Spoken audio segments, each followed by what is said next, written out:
সকলো উঠি দিয়ক। এটা কথা মই পুনৰবাৰ কওঁ, সকলোকে সন্মান জনাই কওঁ, এই যে পৰিৱেশটো আহিছে এইটো আমাৰ কাৰণে কিন্তু গৌৰৱৰ কথা নহয়। মোৰ গাৰ নোম শিয়ৰি আহিছে। গোটেইকেইজন ব্যক্তিক খুব ওচৰৰ পৰা দেখিছোঁ, সদায় একেলগে আছোঁ।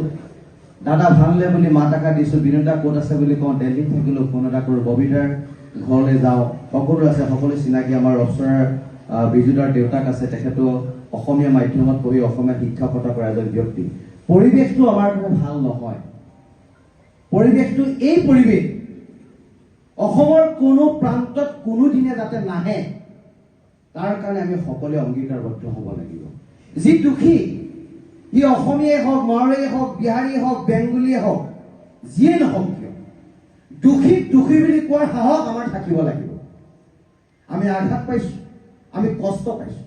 বয়োজ্যেষ্ঠসকলক আমাৰ সন্মুখত ৰাখি পেলাই আমি আখৰিক তৃপ্তি আমি লাভ নাই কৰা, সঁচা অৰ্থত নাই কৰা।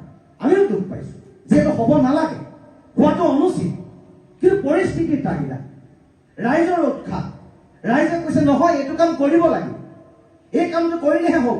মই পুনৰবাৰ কৈছোঁ, মই ভোলে বাবাৰ শ্ৰীচৰণে সেৱা কৰি কৈছোঁ, যে শিৱসাগৰে শান্তিৰ সম্প্ৰীতিৰ কথা কয়, সমন্বয়ৰ কথা কয়, সমন্বয় সম্প্ৰীতিৰ স্থলীত যাতে এনেকুৱা ঘটনা, পৰিঘটনা, দুৰ্ঘটনা অনাদি অনন্ত কালৰ কাৰণে নাহক, তাৰ কাৰণে আমি কৈছোঁ।